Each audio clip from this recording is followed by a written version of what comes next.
Halo, pada hari ini saya akan menjelaskan tentang sebuah pahlawan Indonesia yang memperjuangkan untuk Indonesia pada segi politik. Bukan dalam segi perang, tetapi dalam segi menulis dalam kehebatannya. Yang bernama Muhammad Yamin. Nah, pasti kalian pernah mendengar Muhammad Yamin. Itu mungkin dari kelas PPKN atau mungkin dari buku sejarah. Tapi eh, Muhammad Yamin itu menurutku sebuah tokoh yang underrated dan kurang diomongkan. Karena menurutku tanpa Muhammad Yamin, Indonesia tidak akan berkembang secara dasarnya, secara matang dan eh, awalnya kemerdekaan. Oke, kenapa saya itu memilih Muhammad Yamin? Bukan seperti Muhammad Hatta atau Soekarno yang populer-populer yang bisa dibilang memiliki dampak yang lebih besar. Itu karena Muhammad Yamin itu memiliki sebuah tekad dan yang butuh diketahui oleh semua orang, dan memiliki sebuah role yang menurutku itu sangat penting. Sampai kalau tidak ada Muhammad Yamin pada awal kemerdekaan, maka Indonesia tidak akan secara matang pada segi politik atau segi perkembangannya dan dasar-dasarnya. Nah, mungkin saya itu harus mulai dari awal. Muhammad Yamin itu lahir pada 24 Agustus pada tahun 1903 di Sawalunto, Sumatera Barat.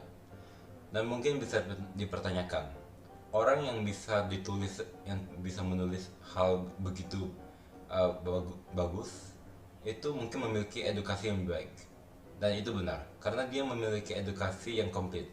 Yang dia mulai sekolah dari Hollands English School atau HIS, dan dia itu juga memiliki pendidikan di sekolah guru, dan dia itu juga memiliki pendidikan di sekolah menengah pertanian Bogor, Dr. Hewan Bogor, MS, sampai sekolah kehakiman di Reed Hook School di Jakarta.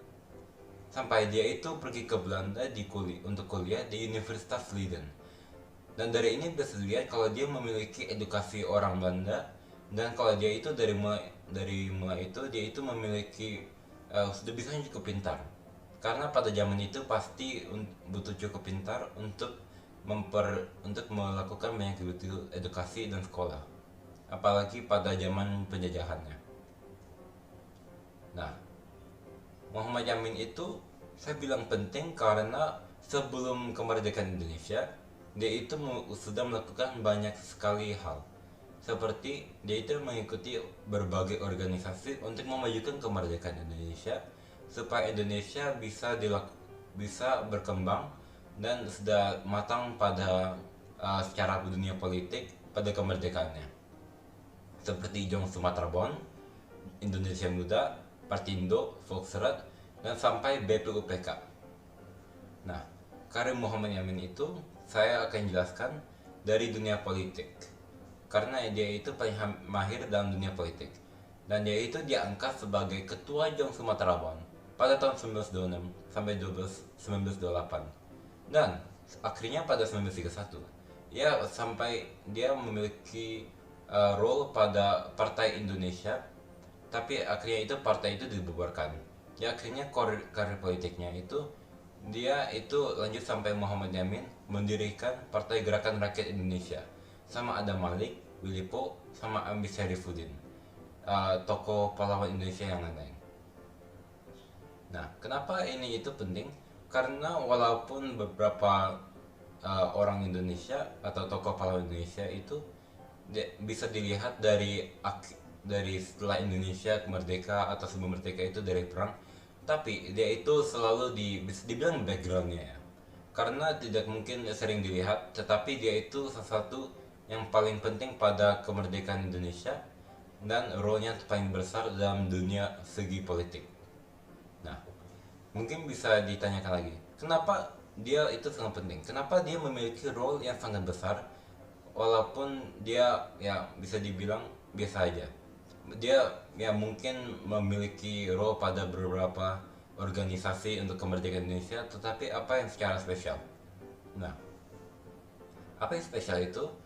Mungkin pernah didengar Piagam Jakarta dan UUD 1945. Nah, dia itu mencetuskan dan merumuskannya mereka berdua, karena mereka berdua adalah dasar-dasar Indonesia. Undang-Undang Dasar 1945 itu undang-undang yang akan dibuat untuk dasar Indonesia secara politik dan law. Nah, sampai dia juga merumuskan Piagam Jakarta juga. Dan dia belum berhenti situ. Dia juga membuat Sumpah Pemuda, yaitu sebuah sesuatu yang menyemakan pemuda untuk kemerdekaan Indonesia di masa depan dan masa itu. Yang menurut aku dalam opini saya itu sesuatu yang sangat keren. Karena dia itu bisa menulis begitu hal dan begitu baik, itu karena juga dia itu sebuah penyair.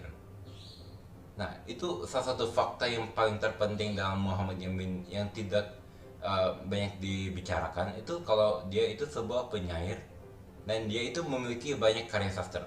Seperti dia menulis Gajah Mada pada 1945, Sengaja Peperangan di Ponorogo, Tan Malaka pada 1945, Tanah Air pada 1922, Indonesia Tumpah Darah pada 1928, Ken Arok dan Ken Dedes pada 1934, dan Revolusi Amerika pada 1951. Nah, bisa dilihat kalau ini itu sebuah karya-karya sastra yang banyak. Nah, ini dibuat oleh Muhammad Yamin sendiri karena edukasinya yang dia telah mencapai. Nah, mungkin bisa terlihat lagi bahwa Muhammad Yamin itu kan saya sudah baru mengatakan kalau role-nya itu yang sebelum kemerdekaan, tapi dia memiliki role yang lebih besar lagi setelah kemerdekaan, karena dia sudah menjadi menteri itu 4 kali. Nah, dia itu menjadi menteri pada 1951 pas 1952 sebagai Menteri Kehakiman, Menteri Pengajaran, Pendidikan, Kebudayaan itu 1953 sampai 1955. Dia itu menjadi Menteri Urusan Sosial dan Budaya pada 1959 sampai 1960, dan akhirnya menjadi Menteri Penerangan pada 1962 sampai 1963. Dan dia akhirnya meninggal, ingat, pada 1962. Jadi itu memiliki arti kalau dia itu meninggal waktu dia masih menteri. Nah, itu menurut saya memperlihatkan kalau dia itu sangat mencintai tanah airnya sampai dia rela kerja sampai meninggal untuk tanah Indonesia.